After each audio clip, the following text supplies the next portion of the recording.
नमस्कार, आप सबका स्वागत है आपके अपने YouTube चैनल सेंट्रल मिशन में। मैं हूं दीपक मेहता और आज आपके लिए लेकर आया हूं ख़ास तौर पे कक्षा 10 के विद्यार्थियों के लिए जो कि राजस्थान बोर्ड में परीक्षा देने वाले हैं 2025 में। माध्यमिक शिक्षा बोर्ड राजस्थान अजमेर द्वारा जो मॉडल पेपर जारी किया गया है 10वीं बोर्ड के लिए 2025 की परीक्षाओं के लिए, उसका पूरा का पूरा सॉल्यूशन आज मैं आपके लिए लेकर के आया हूं। तो देर मत कीजिए, पेन कॉपी उठा लीजिए क्योंकि अब वक्त है मैथ्स पढ़ने का।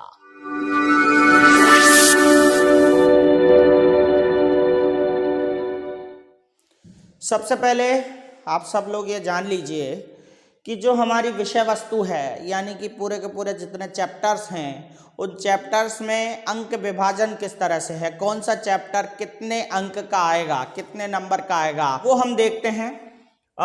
सबसे पहले है वास्तविक संख्याएं यानी रियल नंबर्स। रियल नंबर्स एक चैप्टर है हमारा, ये हमारा फर्स्ट चैप्टर।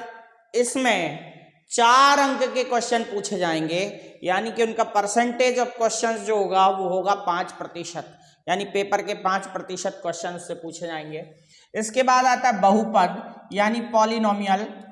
पॉलिनोमियल से हमारे 4 अंक के क्वेश्चन पूछे जाएंगे, वो उसका भी परसेंटेज ऑफ क्वेश्चंस 5 होगा। 2 चर वाले रैखिक समीकरण यानी pair of linear equations in 2 variables, ये भी हमारे 4 अंक के होंगे। साथ ही द्विघात समीकरण यानी क्वाड्रेटिक इक्वेशन। क्वाड्रेटिक इक्वेशन से जो चैप्टर है हमारा चौथा चैप्टर द्विघात समीकरण, वो भी 4 अंक के क्वेश्चन लेकर के आएगा। समांतर श्रेणी यानी अर्थमेटिक प्रोग्रेशन। अर्थमेटिक प्रोग्रेशन से आपके 6 अंक के क्वेश्चन आएंगे। त्रिभुज यानी ट्राइंगल। ट्राइंगल जो चैप्टर है चैप्टर नंबर 6, इससे भी 4 अंक के क्वेश्चन आएंगे। इसके बाद आप देखिए निर्देशांक ज्यामिति यानी कोऑर्डिनेट ज्योमेट्री। कोऑर्डिनेट ज्योमेट्री, इससे आपके 7 नंबर के क्वेश्चन आएंगे। बड़ा क्वेश्चन जो होगा वो यहां से आएगा। त्रिकोणमिति का परिचय यानी कि introduction of trigonometry. Introduction of trigonometry. Trigonometry से हमारे 8 नंबर के क्वेश्चन होंगे, 10% जो है। इसके बाद त्रिकोणमिति के कुछ अनुप्रयोग, इस चैप्टर से हमारे 5 नंबर के क्वेश्चन आएंगे। वृत्त यानी सर्कल। सर्कल वाले चैप्टर से हमारे 6 अंक के क्वेश्चन आएंगे। वृत्तों से संबंधित area related to circles. Area related to circles, इस वाले चैप्टर से हमारे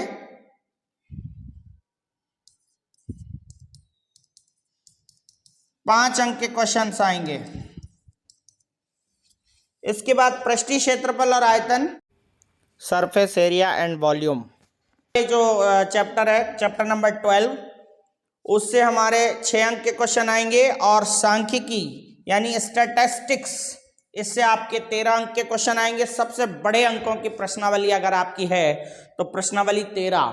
सांख्यिकी यानी स्टैटिस्टिक्स, इसमें माध्य माध्यक बहुलक यानी कि मीन मोड मीडियन वाले जो क्वेश्चंस हैं वो सबसे ज्यादा आने वाले हैं। 13 अंक के हर सेक्शन में उनके क्वेश्चन होंगे। और इसके बाद आता है यहाँ पर मिसप्रिंट दिया गया है प्राथमिकता। प्रायिकता यानी प्रोबेबिलिटी।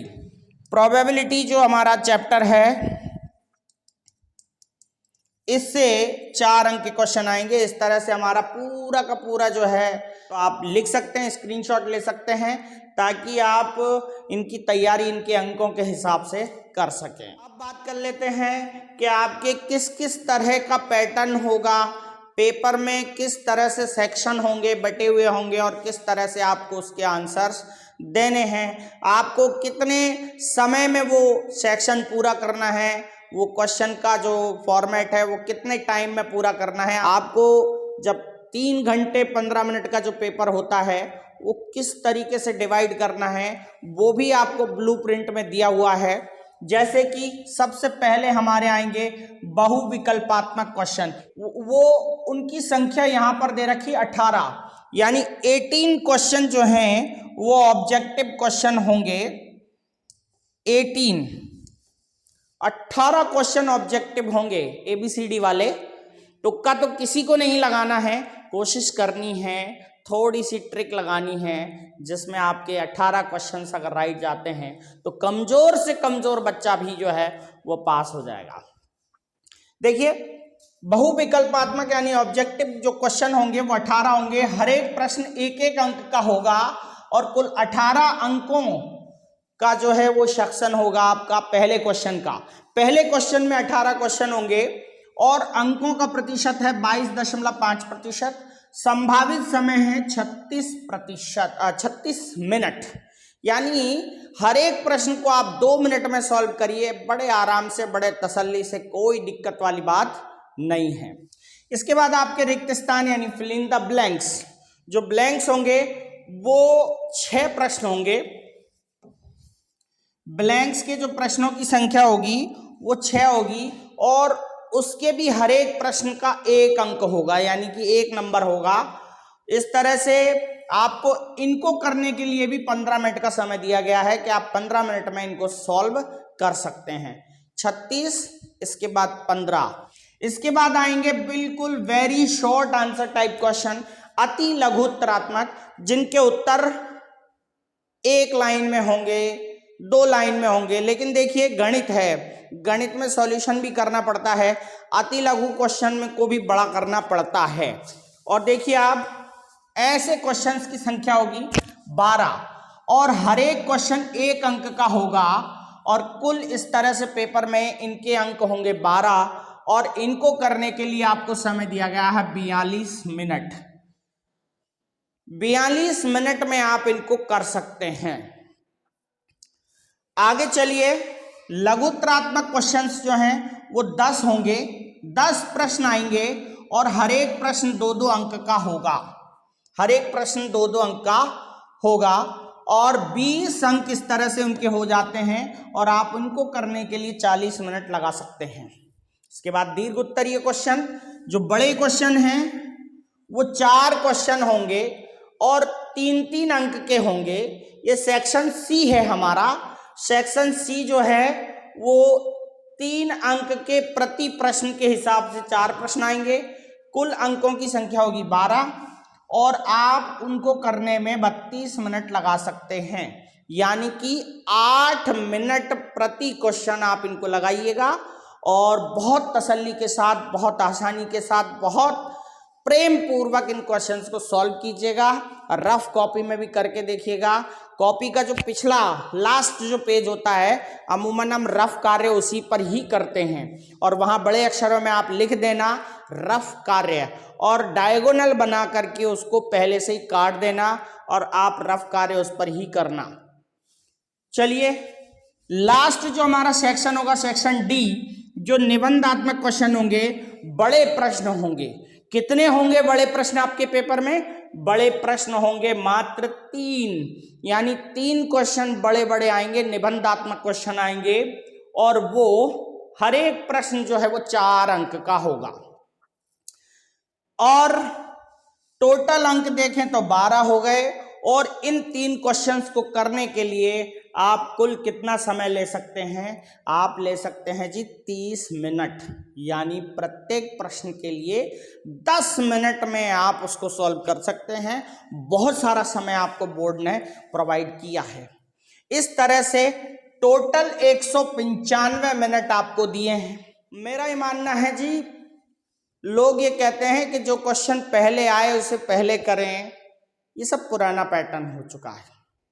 मेरा मानना यह है, आप क्वेश्चन नंबर 1 से ही क्वेश्चन करना चालू करें तो बहुत बढ़िया रहेगा, क्योंकि बहुत सरल क्वेश्चन जो है वो क्वेश्चन नंबर 1 में होंगे। और मैं आपको बता दूं कि पहला क्वेश्चन आप सारणी बना के करें। कैसे बनानी है आपको सारणी, देखेंगे प्रोसेस में, आगे आएंगे। आगे बढ़ते हैं। सेक्शन ए, सबसे पहले हमारा पेपर जो है वो 4 सेक्शन में बटा हुआ है। पहला सेक्शन है सेक्शन ए, खंड आ। फिर दूसरा सेक्शन है खंड बा, यानी सेक्शन बी। तीसरा खंड है सेक्शन खंड सा, यानी कि सेक्शन सी। और चौथा है खंड द यानी कि सेक्शन डी। पहला खंड हम सॉल्व करने जा रहे हैं। पेपर कुल 80 नंबर का होने वाला है। पहले क्वेश्चन की तरफ हम चलते हैं। पहला क्वेश्चन है हमारा, इस तरह से एक नंबर डला होगा जी गिनती में, यानी कि अंतरराष्ट्रीय संख्यांक में एक नंबर डला होगा। आपको क्वेश्चन का नंबर अंतरराष्ट्रीय संख्यांक में ही इसी तरह डालना है। जैसा प्रश्न पत्र में नंबर लिखा हो वैसा ही आपको डालना है। बहुविकल्पी प्रश्न बोला, ये रोमन में लिखा है जी। देखिए 1 से 18 क्वेश्चन होंगे और 1 से 18 तक निम्न प्रश्नों का उत्तर का सही विकल्प का चयन उत्तर पुस्तिका में लिखिए। सही विकल्प का चयन करके उत्तर पुस्तिका में आपको लिखना है। फर्स्ट क्वेश्चन है हमारा, संख्याओं 6 और 20 का अभाज्य गुणनखंड विधि से एलसीएम है। इंग्लिश में ट्रांसलेट किया गया है LCM of 6 and 20 by the prime factorization method. देखिए एलसीएम का मतलब होता है लीस्ट कॉमन मल्टीपल, यानी कि छोटे से छोटा कॉमन मल्टीपल। इसका मतलब ये हुआ कि 6 और 20 का भाग जिस संख्या में जाएगा वही एलसीएम होगा, लेकिन वो कौन सा? छोटे से छोटा। ध्यान रखिएगा। देखो यहां पर आप बहुत आसानी से इस क्वेश्चन को कर सकते हो। मैं आपको बताऊं, 6 का भाग 2 में नहीं जा रहा, मतलब ये आंसर नहीं हो सकता। 6 का भाग 120 में जा रहा है और 20 का भी 120 में जा रहा है, मतलब ये आंसर हो सकता है, क्योंकि 6 और 20 दोनों का भाग 120 में जा रहा है। एलसीएम के लिए उन संख्याओं का भाग उस संख्या में जाना चाहिए, एलसीएम में जाना चाहिए। लेकिन एलसीएम मान लो 6 और 20 का भाग 2 संख्याओं में जा रहा है, 120 में तो जा ही रहा है, 60 में भी जा रहा है। 6 का भाग 60 में 10 बार और 20 का भाग 60 में 3 बार। तब हम दुविधा में पड़ जाएंगे।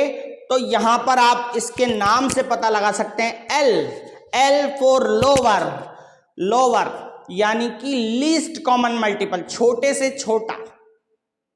तो बताइए, इसमें भी भाग जा रहा है, इसमें भी जा रहा है, बाकी 2 में तो भाग जा ही नहीं रहा भाई। इसमें 6 का नहीं जा रहा, उसमें 20 का नहीं जा रहा, तो 2 तो आंसर हमारे गलत हो गए। अब होने चाहिए ये दोनों, 6 का और 20 का, इसमें भी जा रहा है, इसमें भी जा रहा है, लेकिन क्योंकि एलसीएम है इसलिए वो छोटी संख्या पर ही जाएगा। तो 120 में जा रहा है, ये बड़ी हो गई, तो यानी ये भी हमारा आंसर गलत हो गया। तो आंसर हमारा सही होगा स। इसका सा यानी सी होगा 60। अभी तो हम यहां पर लिख देते हैं, पर आपको कॉपी में कैसे लिखना है वो हम इस पूरे पहले क्वेश्चन के खत्म होने के बाद बताएंगे।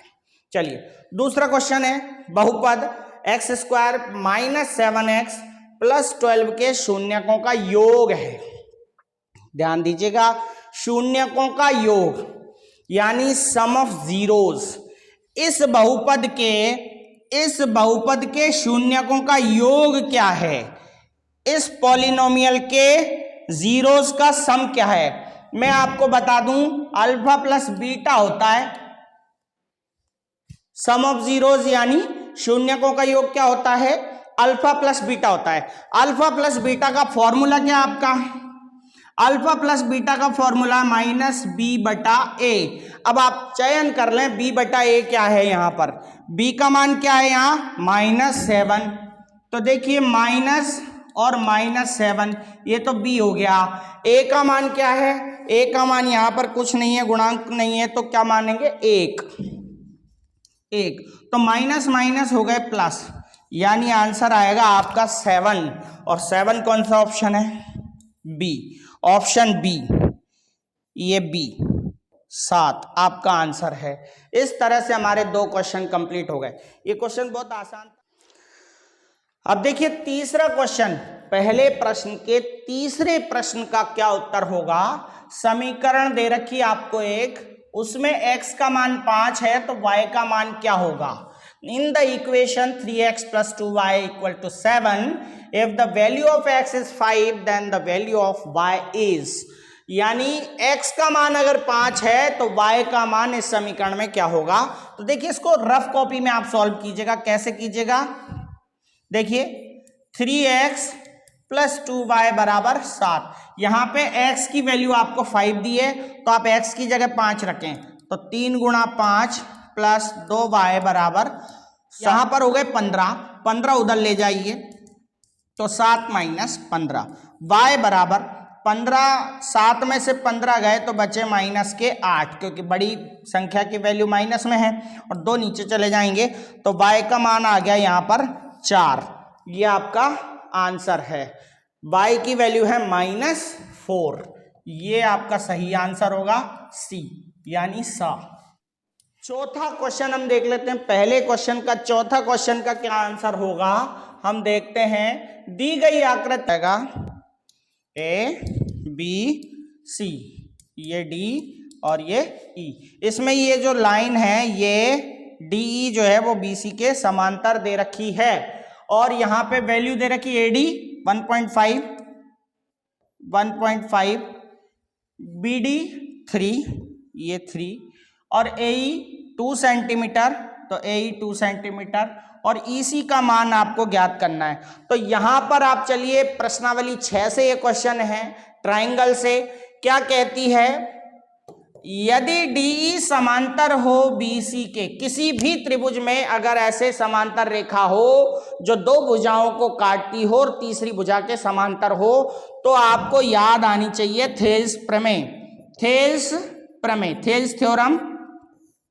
थेल्स थ्योरम जो है वो ये कहती है कि अगर एक रेखा तीसरी भुजा के समांतर है तो बाकी दोनों भुजाओं को वो बराबर अनुपात में बांटेगी।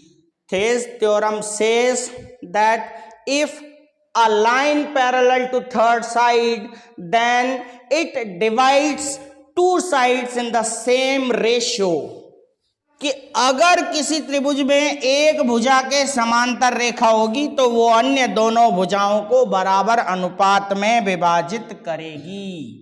जी हाँ, तो थेल्स प्रमेय के अनुसार अभी ये जो रेखा है वो इसके समांतर है, तो थेल्स प्रमेय क्या कहती है कि ये जो 2 भुजाएं हैं बराबर अनुपात में बटेंगी, मतलब AD बटा BD बराबर AE बटा, ये सब आपको रफ में करके देखना है।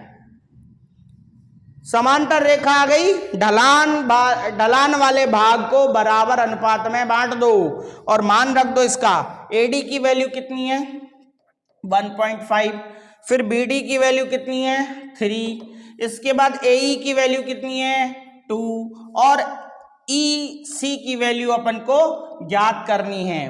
तो चलिए देखते हैं, दशमलव हटाई 0 बढ़ाई, काटेंगे 15 एकम 15, 15 दूनी 30, वज्र गुणा कर देंगे इसका इससे, इसका इससे, EC का 1 से गुणा किया EC और 2 का 2 से गुणा किया 4, तो ये आपकी वैल्यू हो गई EC की 4 सेंटीमीटर और यही आंसर है। देखते हैं ऑप्शन कौन सा है, ऑप्शन है ब, यानी बी, बिल्कुल सही। आगे बढ़ते हैं, अगला क्वेश्चन लेते हैं हम, क्वेश्चन नंबर 5, 6, दोनों ही क्वेश्चन मैंने यहां लिख रखे हैं, आप देखिएगा। क्वेश्चन नंबर 5 है, बिंदुओं 2, 3 और 5, 6 के बीच की दूरी, आपको याद है डिस्टेंस बिटवीन 2 पॉइंट्स, फॉर्मूला बताया आपको, डिस्टेंस फॉर्मूला यानी दूरी सूत्र, करके देखते हैं। दूरी सूत्र, दूरी सूत्र में आपको क्या करना है, फॉर्मूला आपके पास है x2 माइनस x1 का whole square plus y2 minus y1 का होल स्क्वायर। इसमें वैल्यू रखिए x1 y1 x2 y2, x1 y1 x2 y2 हो गए, तो आपका ये हो गया x2 का मान 5 माइनस x1 2 स्क्वायर और 6 माइनस 3 का स्क्वायर। इस तरह से आप देखेंगे 5 में से 2 गए 3, 3 का स्क्वायर 9 और 6 में से 3 गए 3, 3 का स्क्वायर 9, यानी √18। पहले हम देख लेते हैं कि √18 कोई ऑप्शन है क्या हमारे पास, नहीं है, तो √18 के गुणनखंड कीजिए। इसको हम ऐसे भी लिख सकते हैं 2 × 9, 2 × 9 का वर्गमूल आ गया है, बाहर आ जाएगा 3 √2। देखिए ये ऑप्शन है, जी हाँ, यहां भी आंसर आएगा बी 3 √2। इस तरह से हम इस क्वेश्चन को कर सकते हैं। 5वें क्वेश्चन का जो आपका आंसर है वो है बी। इसके बाद आइए क्वेश्चन नंबर 6। अगर थीटा बराबर 45 डिग्री हो तो 1 minus cos 2 theta upon sine 2 theta का मान होगा। चलिए देखते हैं, ये भी आपको रफ में ही सॉल्व करना है क्वेश्चन नंबर 6 का मान। तो देखिए 1 माइनस कॉस 2 थीटा, तो थीटा की जगह हमें क्या रखना है 45 डिग्री, और यहां पर साइन 2 थीटा यानी यहां भी रखना है 45 डिग्री। आप देखिए 1 माइनस कॉस कितना हो गया, कॉस 90 हो गया, और यहां भी क्या हो गया साइन 90 हो गया। आप देखेंगे 1 माइनस कॉस 90 की वैल्यू क्या होती है, कॉस 90 की वैल्यू होती है 0। कॉस 90 की वैल्यू क्या होती है 0, और साइन 90 की वैल्यू होती है 1। माइनस 0 होता है 1, और 1 भी 1 होता है। इस तरह से ये पूरा 1 में 1 डिवाइड करेंगे तो आएगा 1, यानी कि इसका आंसर है आपका D. Option D is right, option D. 7वें क्वेश्चन पे चलें। अगर आपको समझ में आ गया हो, एक बार मेरी आपसे रिक्वेस्ट है कि अगर समझ में आ जाए तो वीडियो को लाइक करें, अपने दोस्तों को भी शेयर करें, अगर बहुत अच्छे से मैं आपको समझा पा रहा हूं तो। अब पहले क्वेश्चन का 7वां क्वेश्चन हम देखते हैं, बहुत आसान है। एक ऊर्ध्वाधर छड़ की लंबाई तथा इसकी छाया की लंबाई का अनुपात 1:√3 है, तो सूर्य का उन्नयन कोण कितना होगा। चित्र बनाते हैं, ऐसे क्वेश्चन चित्र बना के सॉल्व किए जाते हैं। मैं यहाँ पर 2 सेक्शन कर देता हूँ, इधर हम क्वेश्चन नंबर 7 कर लेंगे, उधर 8 कर लेंगे। ये क्वेश्चन नंबर 7 जो है इसका चित्र बनेगा। ये तो हो गई ऊर्ध्वाधर छड़, और ये हो गई उसकी छाया, और ये हो गया उन्नयन कोण। कोण हमें ज्ञात करना है, तो हो गया थीटा। आप देखिएगा छाया लंबाई तथा छाया की लंबाई, छड़ की लंबाई और छाया की लंबाई का अनुपात है। मतलब ये जो आगे है वो छड़ की लंबाई का अनुपात है और ये छाया का अनुपात है। तो आप यूं देखेंगे कि 1/√3 हम इसको यूं मान लें, 1/√3 मान लें, तो हमारा जो अनुपात आ गया वो 1/√3 आ गया। और ये थीटा के सामने है लंब यानी परपेंडिकुलर, और ये है बेस। तो लंब बटा आधार यानी परपेंडिकुलर अपॉन बेस, ये होती है आपके tan थीटा। तो आप देखेंगे tan की कौन सी थीटा 1/√3 होती है, तो tan की कौन सी थीटा 1/√3 होती है, tan की 30 डिग्री जो है वो 1/√3 के बराबर होती है। तो यहाँ पर थीटा की वैल्यू क्या आ गई जी 30 डिग्री। थीटा की वैल्यू जो है वो 30 डिग्री, यानी हमारा ऑप्शन ए यानी कि विकल्प असत्य है, 30 डिग्री। इसके बाद हम क्वेश्चन नंबर 8 करने वाले हैं। क्वेश्चन नंबर 8 है, यदि एक बिंदु P से O केंद्र वाले किसी वृत्त पर PA और PB स्पर्श रेखाएं 80 डिग्री का कोण बनाती है। बहुत आसान क्वेश्चन है। हम देखें कि ये सर्कल है, पहले हम इंग्लिश में भी इसको पढ़ेंगे। इफ टेंजेंट PA, ये P और ये टेंजेंट हो गई PA, ये टेंजेंट हो गई यानी कि स्पर्श रेखा हो गई PA और PB दूसरी स्पर्श रेखा यानी टेंजेंट हो गई PB। PA और PB पॉइंट P से सर्कल जिसका सेंटर O है उस पर दो स्पर्श रेखाएं 80 डिग्री के कोण पर झुकी हुई हैं। तो इन दोनों का जो कोण है, एंगल है ये वाला, वो 80 डिग्री है। कितना है 80 डिग्री। अब बताना है आपको, देखो ये सेंटर है, केंद्र है, और POA इसकी वैल्यू बतानी है इस एंगल की। तो आपको ध्यान रखना है कि जैसे ही हमने यहां से ये लाइन खींची, ये दोनों कोण बराबर हो गए, यानी 40 इधर 40 इधर। इसके बाद क्योंकि जो स्पर्श बिंदु है यानी पॉइंट ऑफ कांटेक्ट है, यहां से अगर सेंटर को मिलाने वाली रेखा खींची जाती है तो वो 90 डिग्री का कोण बनाती है।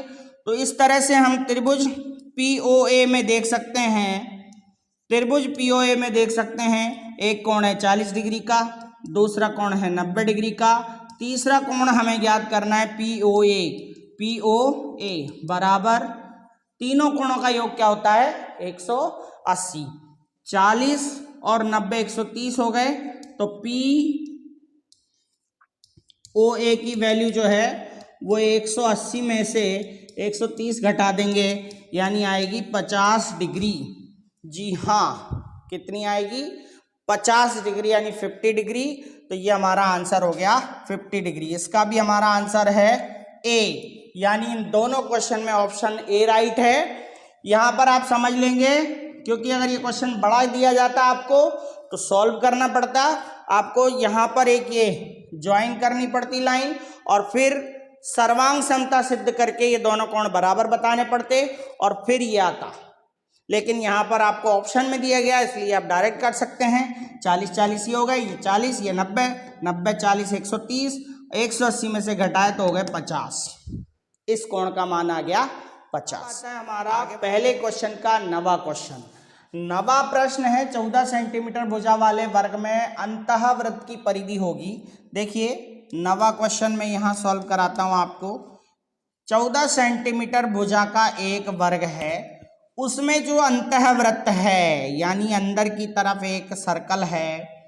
The circumference of in circle of a square with sides 14 centimetre.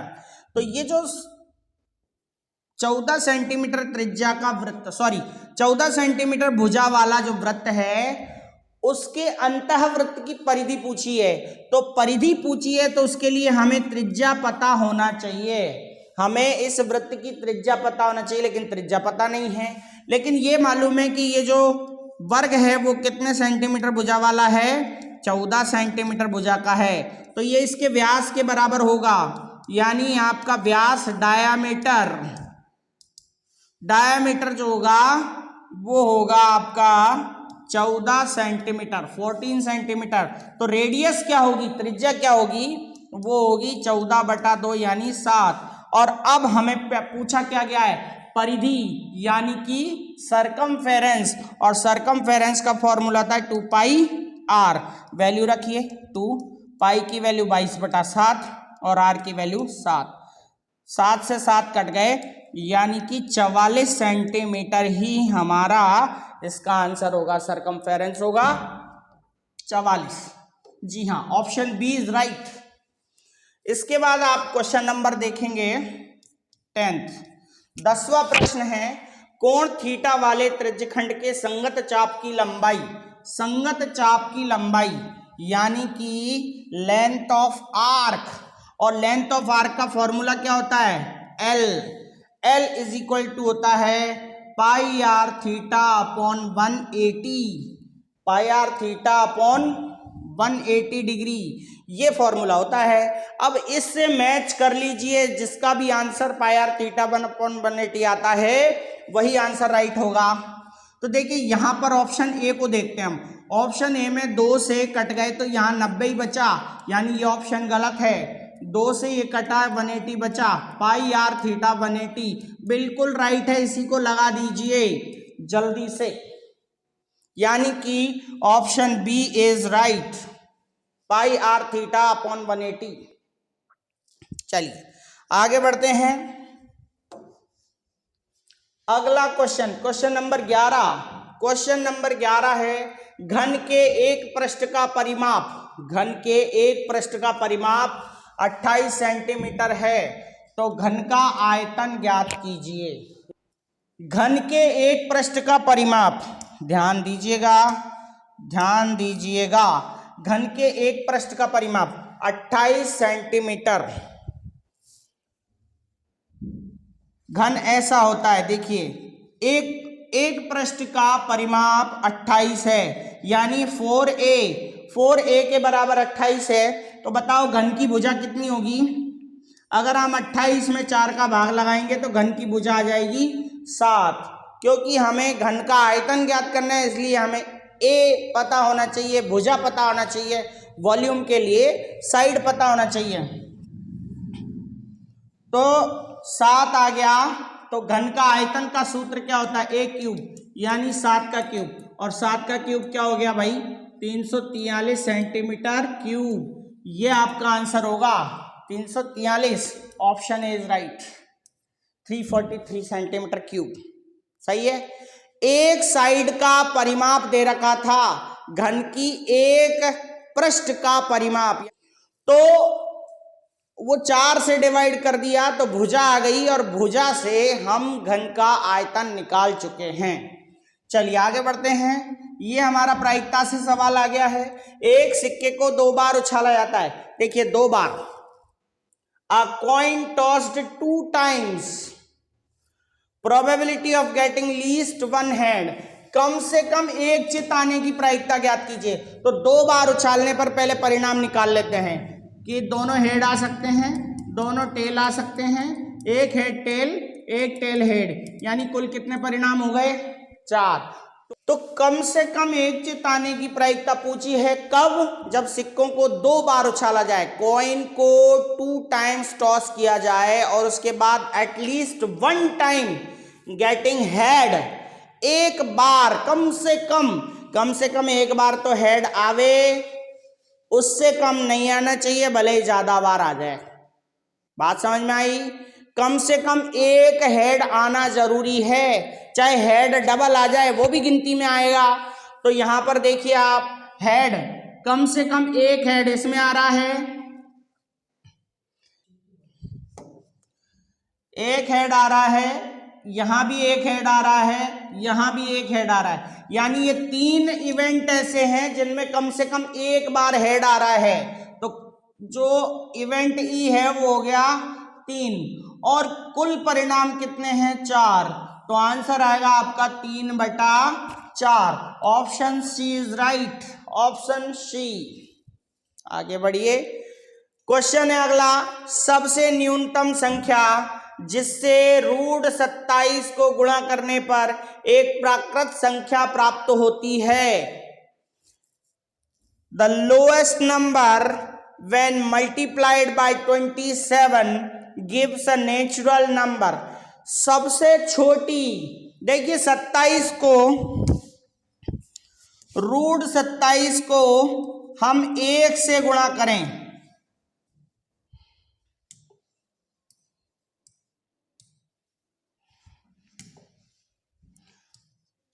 √27 को हम 1 से गुणा करें तो √27 आता है। √27 को अगर हम 2 से गुणा करें तो 2√27 आता है, यानी कोई नेचुरल नंबर नहीं आएगा। तो छोटे से छोटा कौन सी संख्या होगी जिससे इसके गुणा करने पर नेचुरल नंबर आ जाएगा? तो देखिए पहले हम √27 के फैक्टर कर लेते हैं, यही कर लेते हैं, बराबर में 3 × 3 × 3। अब देखिए एक पेयर ये बन गया, एक पेयर और बनाने के लिए किसकी कमी है, एक 3 की कमी है। तो जी √3 से अगर इसको मल्टीप्लाई किया जावे तो ये हो जाएगा √81 81, और 81 बन जाएगा 9। तो इसीलिए इसने क्वेश्चन को बड़े ध्यान से समझिएगा, इस क्वेश्चन को बड़े ध्यान से बोला सबसे छोटी संख्या बताओ जिसको √27 से गुणा करने पर एक नेचुरल नंबर आ जाए, प्राकृत संख्या आ जाए। तो √27 की अगर हम गुणनखंड करें, अगर भाग करने वाली बात होती तो भी √3 आंसर होता, गुणा करने वाली बात है तो हमें गुणा किससे करना पड़ेगा भाई, ये तीनों के नीचे रूट है, ये बाहर रूट नहीं है, ध्यान रखना। यानी एक और ऐसा नंबर होना चाहिए जो रूट के अंदर हो और उससे इसका गुणा हो, और तब जाकर के वो नेचुरल नंबर बन जाए। तो यहाँ पे एक और √3 होगा तो ये पेयर बन जाएगा और बाद में बाहर आ जाएगा। तो जी √3 से अगर गुणा करेंगे तो इसका पेयर बन गया, इसका पेयर बन गया, ये 9 हो गए, और 9 होने के बाद ये 9 नेचुरल नंबर होती है, 9 एक प्राकृत संख्या होती है। तो किससे गुणा किया हमने? गुणा किया जी √3 से, √3 से गुणा किया, इसीलिए ये नेचुरल नंबर बन गई, यानी कि वह छोटी से छोटी संख्या क्या है, √3 है। आगे बढ़ते हैं, देख लेते हैं हमारा question number 14th question, first question का 14th क्वेश्चन होगा। यहाँ पर पूछे हैं x² माइनस x माइनस 6 के जीरोस यानी शून्यक, जीरोस ऑफ पॉलिनोमियल। इस पॉलिनोमियल के शून्यक तो आपको इसके गुणनखंड करने पड़ेंगे, x² माइनस x माइनस 6। यहाँ पर -6 के ऐसे टुकड़े कीजिए जिससे आपका गुणा तो 6 आए लेकिन घटाओ -x आए। तो मैं यहाँ पे 6 के गुणनखंड कर रहा हूँ, 6 एकम 6, 3 दूनी 6। तो हम देख रहे हैं पीछे अगर माइनस होता है तो घटाने पर 1 लाना है, तो घटाने पे 1 किस में आ रहा है, इन दोनों में आ रहा है। तो यहाँ पे अपन लिख लेते हैं x² minus 3x minus 2x minus 6। इस तरह से इनको बीच में लिख लिया, कोष्टक खोला, x² minus 3x plus 2x minus 6।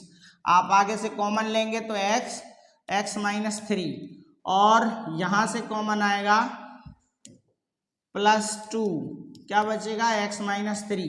तो गुणनखंड हो गए x माइनस 3 x प्लस 2। तो इसके उल्टे होंगे शून्यक, ये -3 का हो जाएगा +3 और +2 का हो जाएगा -2, यानी कि ये आंसर आपके हैं 3 - 2। कौन सा उत्तर सही है, 3 - 2? जी हाँ, ऑप्शन सी राइट है इसका। ठीक, गुणनखंड देख लीजिएगा आपको जैसे आते हैं, मैंने जल्दी में आपको गुणनखंड बताए हैं, वेक्टर बताया है, वेक्टर करके बताया है। आपको जिस मेथड से फैक्टर करना आता हो कोई दिक्कत वाली बात नहीं है। क्वेश्चन नंबर 15 ले लेते हैं। इसमें एक समीकरण दे रखी, इक्वेशन दे रखी है, देखिए आप 3x minus 5y plus k is equal to 0। उसमें x की वैल्यू 2 है और y की वैल्यू 2 है, तो आप यहीं पे रख दीजिए। वैल्यू 2 से 3 का मल्टीप्लाई करेंगे 6 और -5 का मल्टीप्लाई -2 से करेंगे तो हो जाएगा प्लस का 10 और प्लस k इक्वल टू 0। ये हो गए 16 प्लस k बराबर 0। उधर जाएंगे माइनस के 16, यानी k की वैल्यू हो जाएगी बराबर -16। तो आपका -16 ऑप्शन दे रहा है डी, ऑप्शन डी आपका करेक्ट है। इसके बाद आता है आपका क्वेश्चन नंबर 16 यानी 16th क्वेश्चन। एडी और पीएम त्रिभुजों PQR की क्रमशः माध्यिकाएं हैं और ABC समरूप है PQR के। तो AB अनुपात PQ बराबर 3:5 है, तो AD अनुपात PM बराबर कितना होगा। ये वाला जो क्वेश्चन है मैं आपको बता रहा हूं, ये आउट ऑफ सिलेबस क्वेश्चन दे दिया इन्होंने। इस क्वेश्चन के बोनस नंबर मिलेंगे अगर ये क्वेश्चन आ गया तो, क्योंकि ये सिलेबस में नहीं है। फिर भी मैं इस क्वेश्चन का आंसर आपको बताने जा रहा हूं, क्योंकि ये जो थ्योरम है वो नहीं दी है।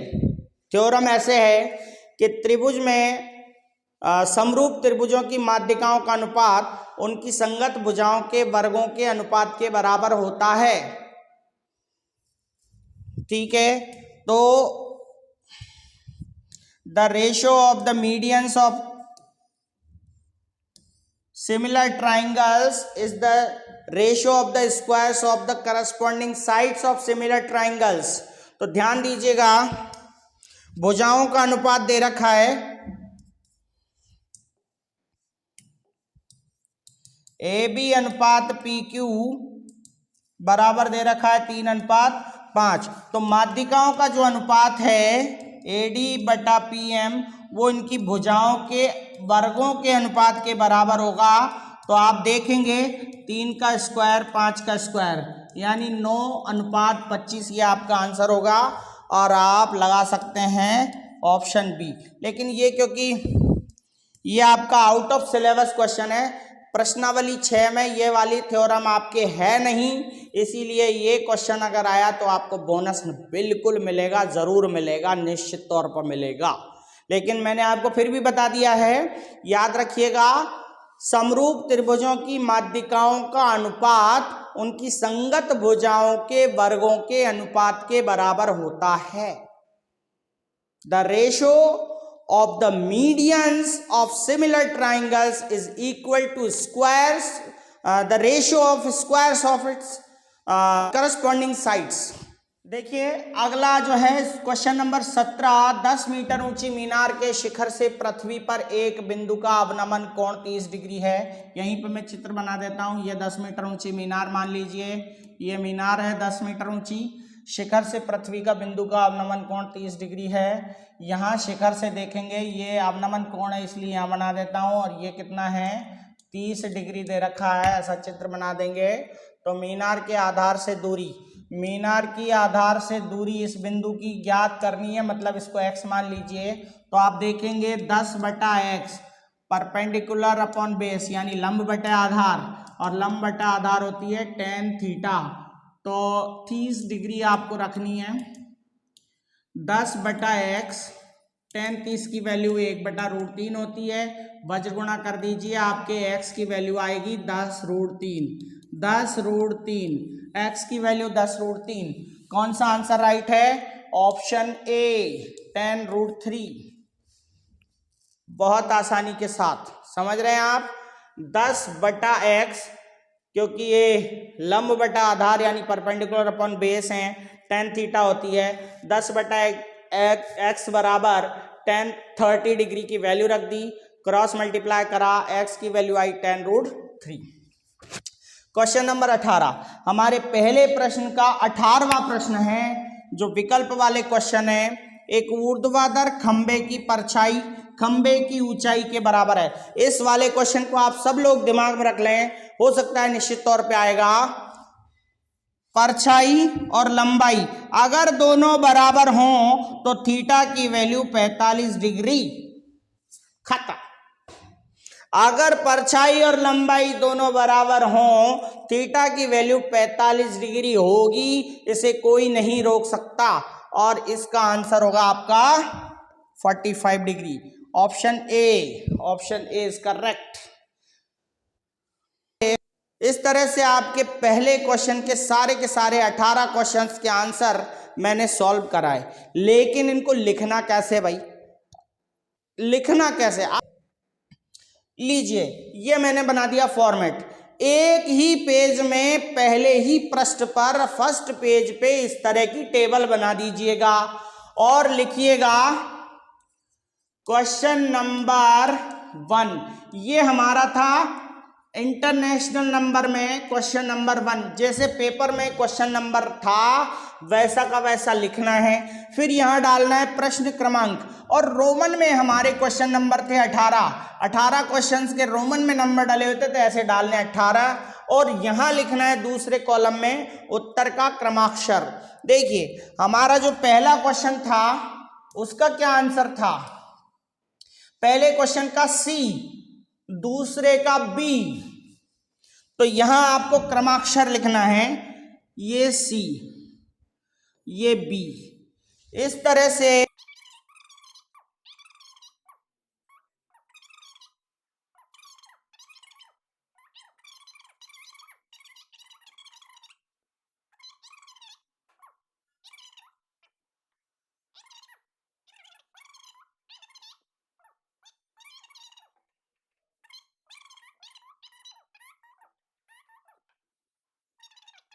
यहाँ पर देखेंगे कि इस तरह से एक ही पेज में फर्स्ट पेज पे हमारे इतने 18 के 18 क्वेश्चंस इस तरह से बहुत आसानी से लग गए। और ऐसे हम करेंगे तो हमारे पेजेस बचेंगे, कॉपी के जो पेज हैं वो बचेंगे, और बाकी पेजेस में हम बहुत आसानी के साथ बाकी क्वेश्चंस को सॉल्व कर सकते हैं।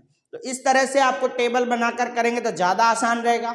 बाकी आपकी मर्जी, आप कैसे करना चाहते हैं, ज़्यादा पेज भरना चाहते हैं तो आप उत्तर लिखिएगा। इसके बाद हम चलते हैं क्वेश्चन नंबर 2 पे। क्वेश्चन नंबर 2 जो है वो रिक्त स्थानों का होगा, और उसमें 6 क्वेश्चंस आपके फिल इन द ब्लैंक्स होंगे, यानी ब्लैंक्स में आपको भरना है। आपको उसका उत्तर कैसे लिखना है?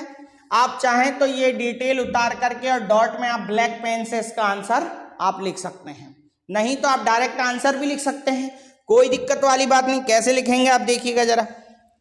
यदि 3, 7, 9 x 5 का समांतर माध्य 6 है तो x का मान ज्ञात करो। तो देखो आपको सॉल्व नहीं करना है, इसको सॉल्व तो आपको रफ में करके देखना है और इसके बाद इसका उत्तर लिखना है। उत्तर कहाँ लिखना है, ऐसे लिखना है, सेकंड का फर्स्ट आपको लिखना है आंसर डायरेक्ट। लेकिन पहले सॉल्व करेंगे। समांतर माध्य दिया है भाई, यानी कि अर्थमेटिक मीन ऑफ डिस्ट्रीब्यूशन, तो किस किस का, 3 + 7 + 9 + x + 5, 3 7 9 x 5 का समांतर माध्य। तो देखिए आंकड़ों का योग बटा आंकड़ों की संख्या, इसका फॉर्मूला आपको याद है, तो इनको जोड़िए आप। 3 1 2 3 4 5 5 संख्याएं हैं, इनका समांतर माध्य 6 के बराबर है। 7 3 10 और 9 19 और 5 24, 24 + x बटा 5 बराबर 6। वज्र गुणा करिए तो x + 24 बराबर 30, तो x की वैल्यू 30 - 24, 24 तो उधर गए, x की वैल्यू आ गई 6, यानी इसका आंसर क्या होगा 6। तो आपको उत्तर यहां भरना है खाली स्थान में 6। अब दूसरे का आंसर आप कैसे देंगे। क्वेश्चन नंबर 2 है, बिंदुओं 3a और 4a के बीच की दूरी √10 है, a का मान ज्ञात कीजिए। तो देखिए दूरी का सूत्र आपको बताया अभी एक सवाल और किया था हमने, x2 - x1 यानी 4 - 3 का स्क्वायर, फिर 1 - a का स्क्वायर, 1 - a का स्क्वायर बराबर क्या दे रखा है √10। दूरी इन दोनों बिंदुओं के बीच की दूरी √10 है। रूट से रूट काट दीजिए, 4 में से 3 गए 1, 1 का स्क्वायर क्या होगा 1, और यहाँ पर a - b की वैल्यू का होल स्क्वायर कर लीजिए, a² - 2a प्लस ये a² और ये 10 हो गए। आप देखेंगे 1 और 1 हो गए 2, a² - 2a और 1 और 1 हो गए 2 बराबर 10। तो ये 10 इधर आ जाएगा आपका, a² - 2a 10 इधर आया तो माइनस का 10 और माइनस के 10 में 2 गए तो माइनस के 8 बराबर 0। अब फैक्टर करेंगे इसके तो ये होगा a² - 4a + 2a। देखिए -4a में से 2a गए तो बचे माइनस के 2a और इन दोनों गुणा करेंगे तो इसके बराबर। ये दो फैक्टर ऐसे करने चाहिए हमें कि इन दोनों का गुणा आखिरी हमारे फर्स्ट और लास्ट के गुणा के बराबर आ जाए और उनका जो जोड़ घटाव है वो बीच वाले के बराबर आ जाए, तो उसके हिसाब से करते हैं। तो -8 बराबर 0। हम इसके गुणनखंड करेंगे तो ये हो गया, a कॉमन आ गया तो a - 4 और यहाँ पे 2 कॉमन आएगा तो a - 4। तो फैक्टर हमारे हो गए a - 4 और दूसरा फैक्टर हो गया a + 2। लेकिन a की वैल्यू हम 0 के बराबर करेंगे तो इसका उल्टा हो जाएगा, a की वैल्यू 4 प्लस का हो जाएगा और a की वैल्यू -2 हो जाएगी। तो यानी 4 और -2 है, तो आप यहाँ पे आंसर लिखेंगे 4 या -2। इस तरह से सेकंड वाले क्वेश्चन का आंसर होगा 4 या -2। आप ऐसे आंसर लिखेंगे यहां पर। क्वेश्चन नंबर 3, क्वेश्चन नंबर 3 आपका है 2 sin² 60, 2 sin² 60 डिग्री और cos 60 डिग्री की वैल्यू। देखिए यहाँ पे स्क्वायर है या नहीं है, 2 इंटू साइन 60 की वैल्यू क्या होती है √3/2 होती है, लेकिन इसका क्या करेंगे हम स्क्वायर, और cos 60 की वैल्यू होती है 1/2। cos 60 की वैल्यू क्या होती है 1/2। तो 2 से 2 कैंसिल हो गए और यहाँ पे स्क्वायर, √3 का स्क्वायर 3 और 2 का स्क्वायर 4, यानी आंसर आया 3/4। तो आप इसमें लिखेंगे 3/4। उत्तर नंबर 3 डाल के लिखेंगे 3/4, इस तरह से 3/4। अब आइए आगे,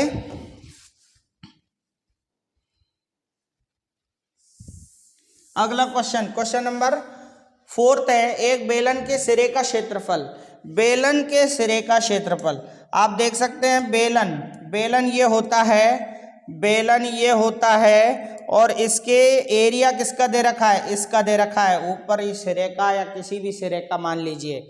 और इसका क्षेत्रफल क्या होता है, इसका क्षेत्रफल होता है पाई आर स्क्वायर। क्या होता है, पाई आर स्क्वायर। और पाई आर स्क्वायर दे रखा है कितना, 154 के बराबर दे रखा है। तो पहले तो हमें आर की वैल्यू निकालनी पड़ेगी। इसकी ऊंचाई तो 21 है, लेकिन आर की वैल्यू के लिए पाई नीचे ले जाना पड़ेगा। तो 154 बटा पाई, पाई यानी 22/7। जब पाई नीचे होती है तो 22 नीचे होता है और 7 ऊपर चला जाता है। ये कट गए 7 बार, तो यानी आर स्क्वायर बराबर 7 स्क्वायर हो गया। तो इसका मतलब आर की वैल्यू आपकी आ गई, आर की वैल्यू आ गई 7। और अब यानी त्रिज्या आ गई 7, आर बराबर 7। अब क्या निकालना है, बेलन का आयतन। और आयतन का फॉर्मूला क्या होता है, पाई आर स्क्वायर एच। तो पाई की वैल्यू रखते हैं 22/7, आर की वैल्यू 7 और एच की वैल्यू 21। 7 से 7 कट गए, 22 7 154, 154 इंटू 21 जो भी होगा वो आपका आंसर होगा। कर लेते हैं,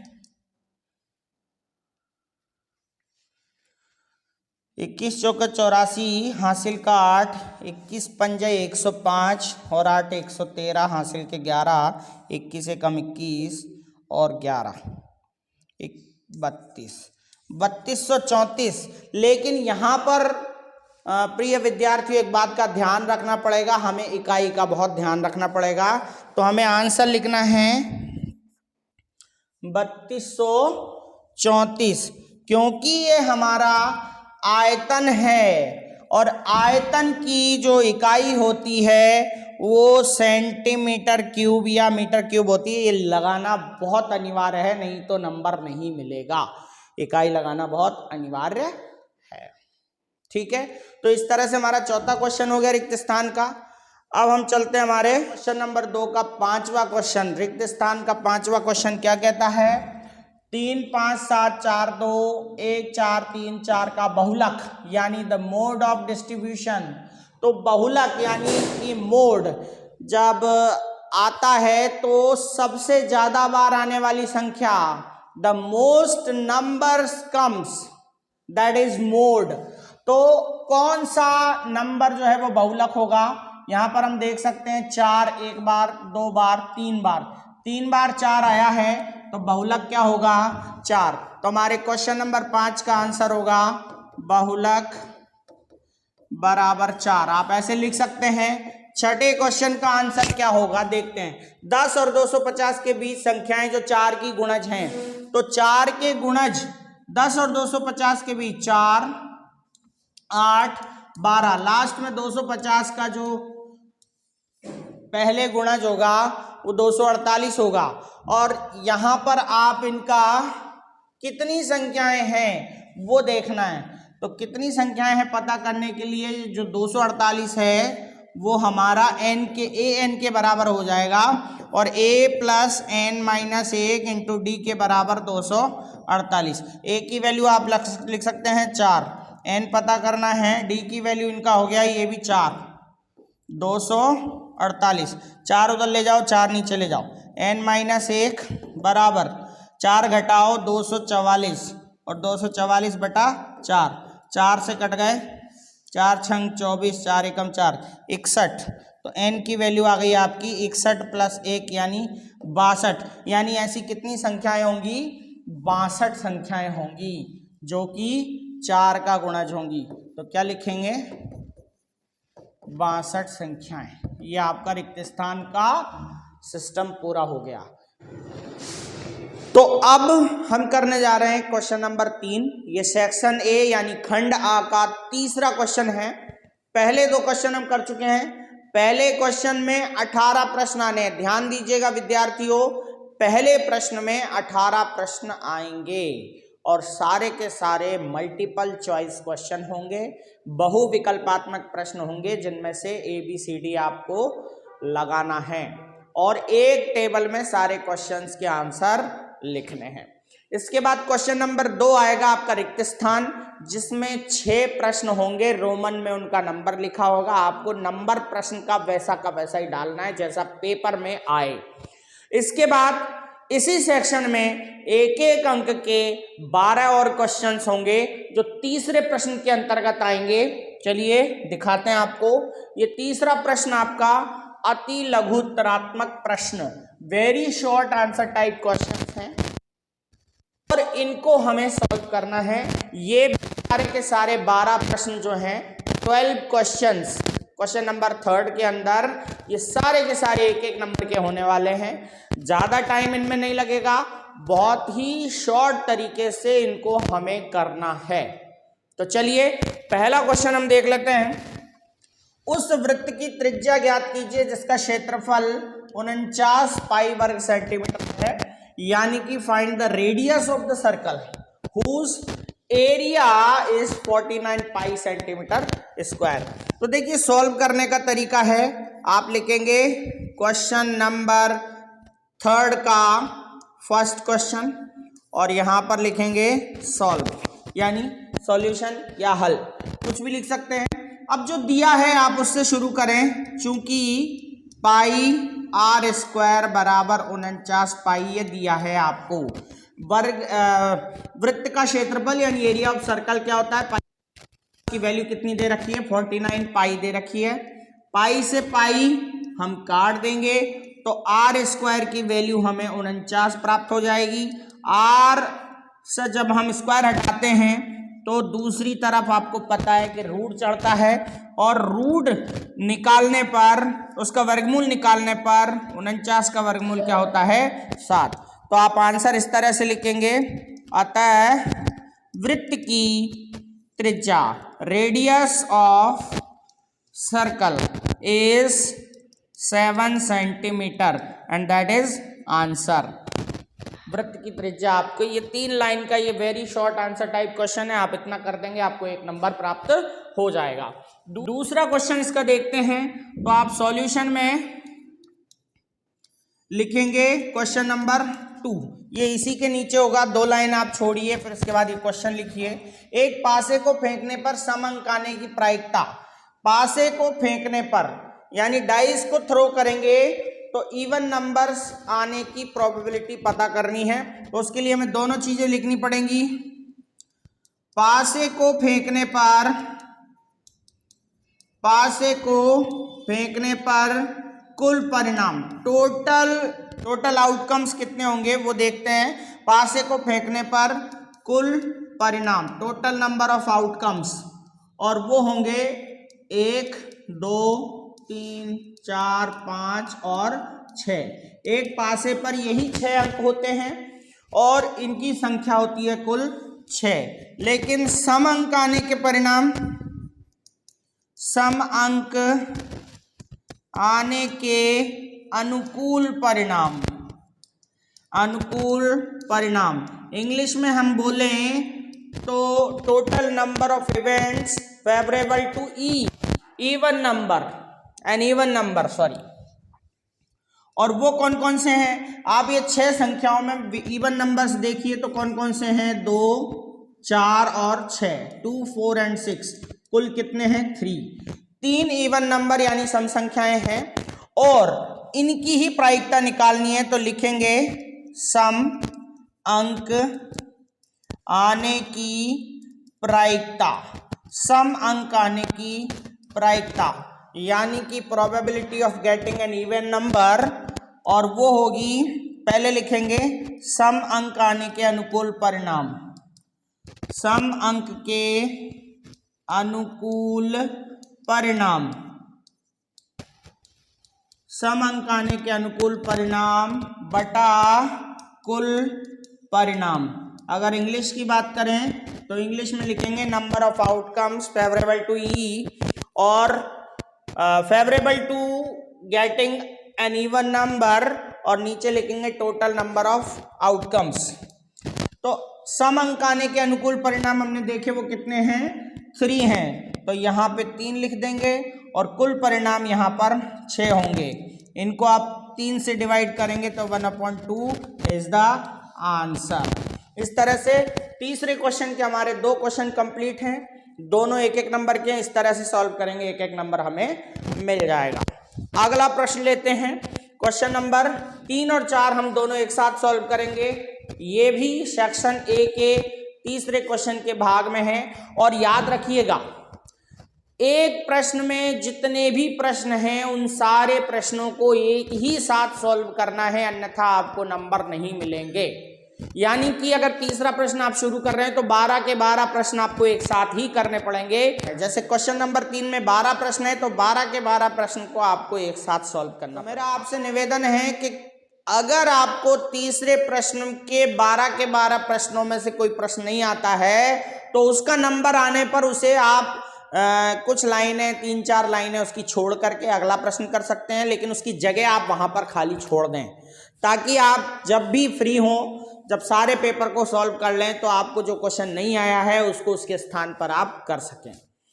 अगला प्रश्न है 10 सेंटीमीटर भुजा वाले घन के विकर्ण की लंबाई ज्ञात कीजिए। प्रिय बच्चों, विद्यार्थियों, आपको ध्यान रखना चाहिए, यहां पर ये क्वेश्चन ऐसे भी बन सकता है, यहां पर ये क्वेश्चन ऐसे भी बन सकता है। मैं आपको बता दे रहा हूं, घनाकार कमरे में रखी जाने वाली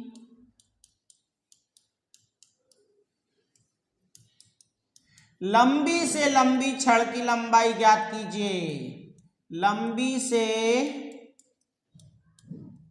लंबी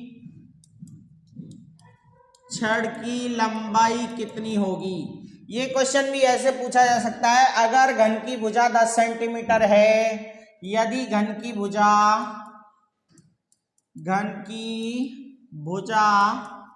10 सेंटीमीटर है। ये प्रश्न इस तरह से भी पूछा जा सकता है, इसके लिए आपको तैयार रहना होगा। और इंग्लिश में हम इसे ट्रांसलेट करें तो find the length of diagonal of a cube of side 10 centimetre. यानी ऐसा क्यूब, ऐसा घन जिसकी साइड 10 सेंटीमीटर है। तो पहले आप सॉल्व करेंगे क्वेश्चन नंबर 3, और 3 में इस तरह से लिखेंगे सॉल्व, और सॉल्व करते समय आपको साइड यानी घन की भुजा लिखनी है। तो घन की भुजा आपको दे रखी है a बराबर 10 सेंटीमीटर। आपको घन के विकर्ण की लंबाई ज्ञात करनी है, विकर्ण की लंबाई ज्ञात करनी है।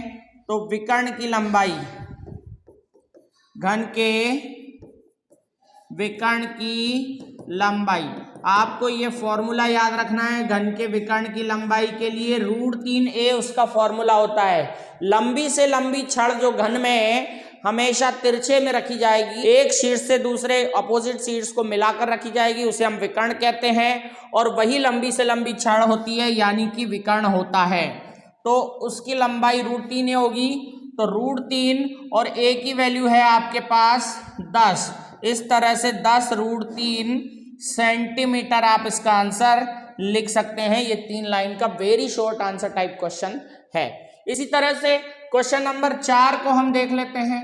क्वेश्चन नंबर 4 का सॉल्यूशन जो है वो देखेंगे।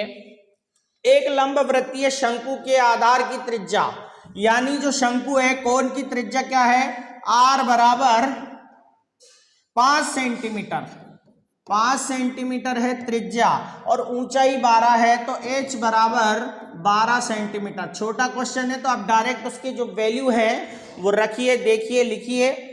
r बराबर 5 सेंटीमीटर और h बराबर 12 सेंटीमीटर। शंकु की तिर्यक ऊंचाई ज्ञात कीजिए। तो l बराबर आपका क्वेश्चन मार्क है, और l का फॉर्मूला सबको पता है, √h² प्लस r²।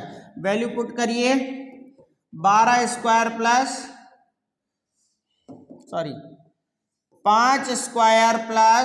12 स्क्वायर। 5 का स्क्वायर हो गया 25, 12 का 144, यानी टोटल हो गए 169, और 169 का स्क्वायर रूट होता है 13। तो 13 सेंटीमीटर इज द आंसर। इस तरह से तिर्यक ऊंचाई भी हमने ज्ञात कर ली। चलते हैं अगले क्वेश्चन पर।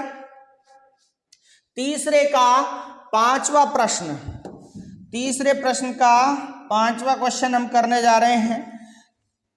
वो है बंटन 1 3 2 5 9 11 का माध्यक ज्ञात कीजिए। क्वेश्चन नंबर 5 सॉल्व करेंगे इसको। बंटन क्या क्या दे रखा है, बंटन का आरोही क्रम जमाएंगे, क्योंकि माध्यक ज्ञात करने के लिए यानी कि मीडियन फाइंड करने के लिए आपको इसको टुकड़े को आरोही क्रम में जमाना पड़ेगा, यानी असेंडिंग ऑर्डर में जमाना पड़ेगा।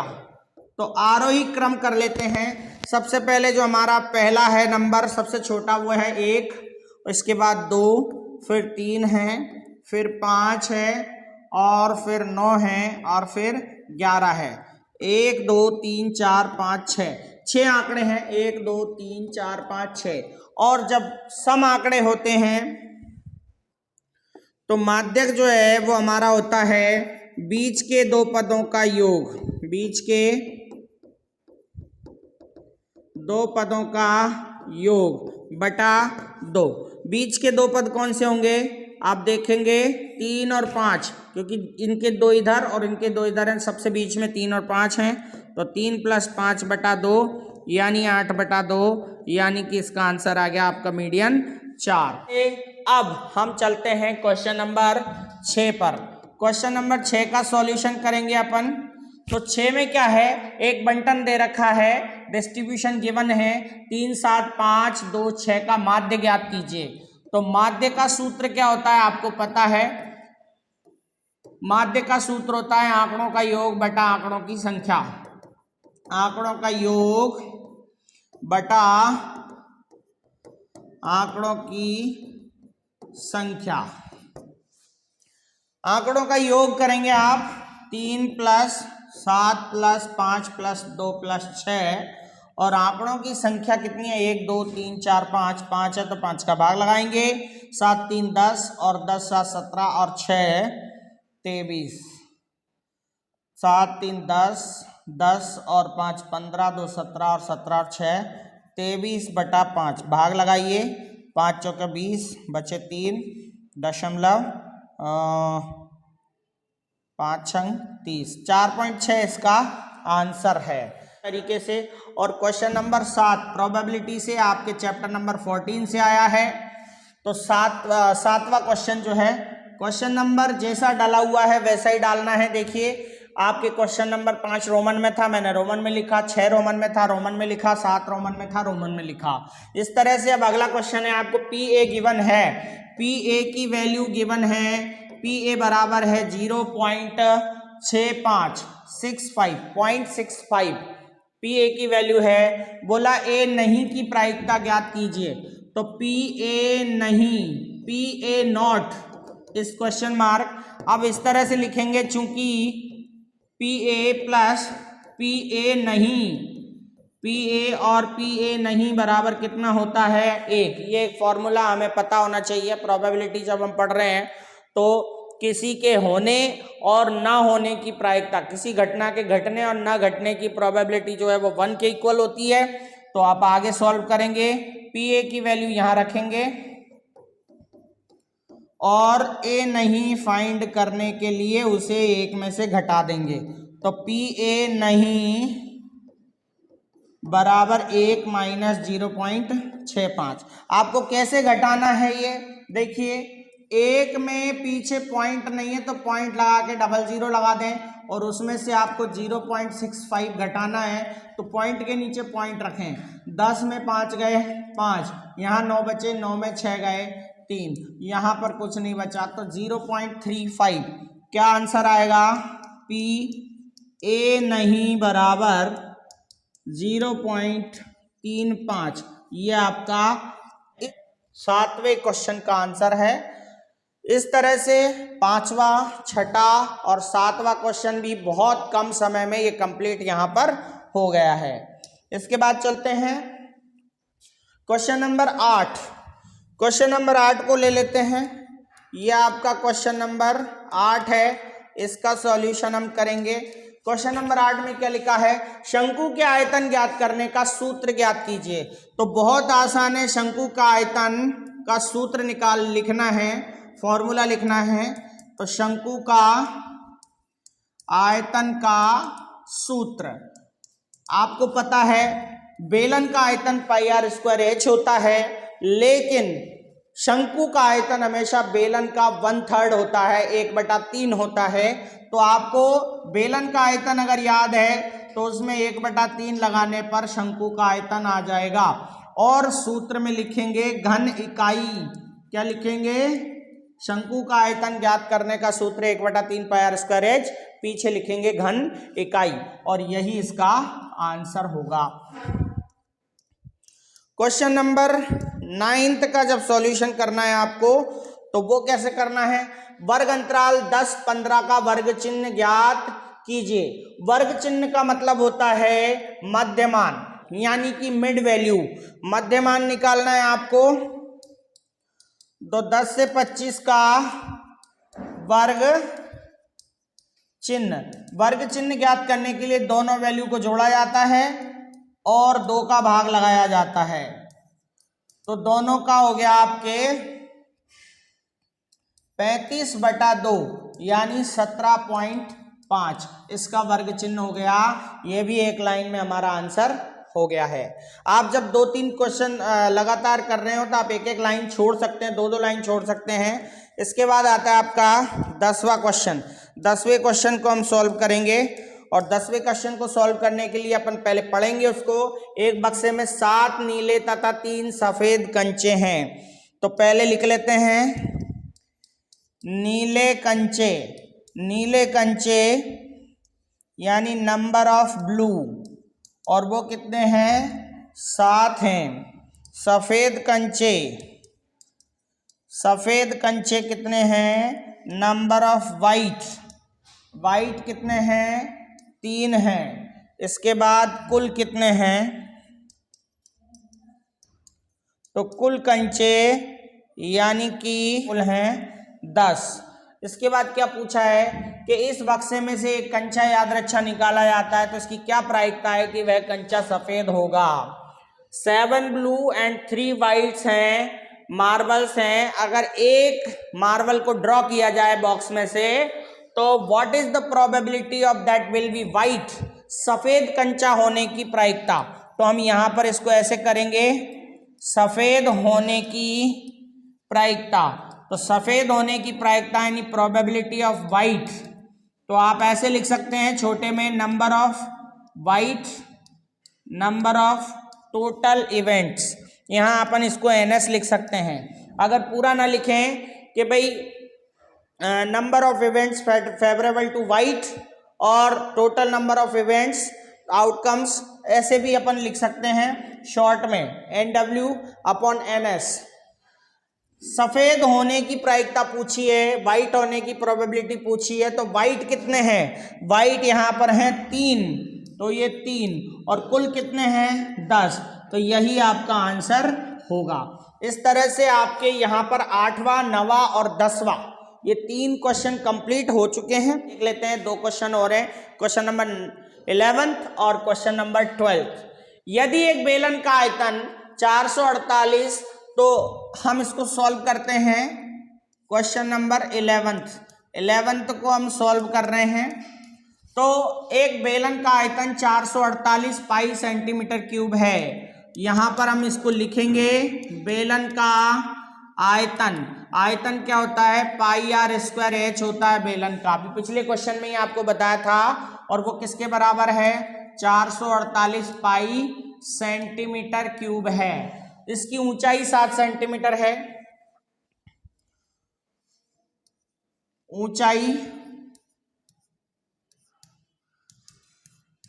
ऊंचाई है 7 सेंटीमीटर। तो त्रिज्या ज्ञात करनी है, तो आर बराबर क्वेश्चन मार्क है। तो आप इसको ऐसे करेंगे, चूंकि पाई आर स्क्वायर एच बराबर कितना दे रखा है आपको?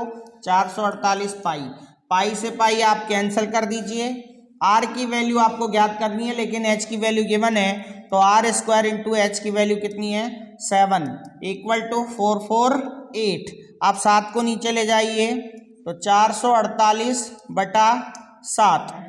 तो यहाँ पे 7 का भाग लगाइए, 7 पंच 35, 7 छंग 42, 6 बार जा रहा है और बचे 2, 7 चौक 28, यानी आर स्क्वायर की वैल्यू यहाँ 64 आ गई। तो आर का स्क्वायर हटाएंगे तो 64 पे क्या चढ़ जाएगा, रूट, और 64 का वर्गमूल क्या होता है, 8। तो त्रिज्या हो गई हमारे 8 सेंटीमीटर। इस तरह से आप यहाँ पर इसको आंसर कर सकते हैं। ये हो गया आपका क्वेश्चन नंबर 11। आशा है आपको समझ में आया होगा कि हम किस तरह से इनको सॉल्व कर रहे हैं। क्वेश्चन नंबर 11 यहाँ पर कंप्लीट है। अब हम करते हैं क्वेश्चन नंबर लास्ट। इस सेक्शन का हमारा लास्ट क्वेश्चन है, सेक्शन ए यानी खंड अ का सबसे आखिरी क्वेश्चन है। इसको देखते हैं। क्वेश्चन नंबर 12, 12वें प्रश्न को हम सॉल्व करेंगे। तो 12वें प्रश्न में प्रथम 10 विषम प्राकृत संख्याओं का माध्य ज्ञात करना है। तो प्रथम 10 यानी फर्स्ट 10, प्रथम 10 विषम संख्याएं कौन कौन सी होती हैं, विषम संख्याएं। प्रथम 10 विषम संख्याएं कौन कौन सी हैं, देखिए 1, 3, 5, 7, 9, 11, 13, 15, 17 और 19, 1, 2, 3, 4, 5, 6, 7, 8, 9, 10, ये प्रथम 10 विषम संख्याएं हैं और इनका माध्य ज्ञात करना है। तो आपको क्या करना पड़ेगा, इन सबको जोड़ना पड़ेगा, आंकड़ों का योग बटा आंकड़ों की संख्या।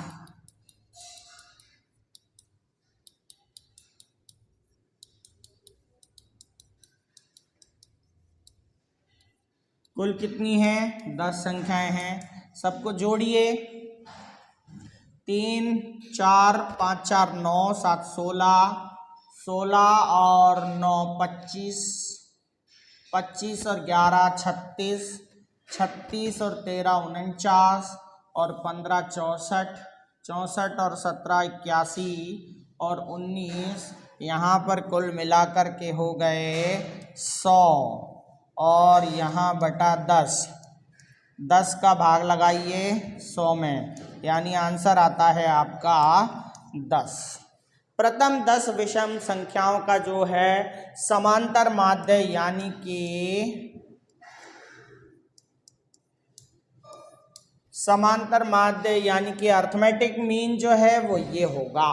इस तरह से हमारे जो पहला सेक्शन है उसमें 3 क्वेश्चंस होंगे मेरे प्रिय बच्चों, मेरे प्रिय विद्यार्थियों, मेरे प्रिय स्टूडेंट।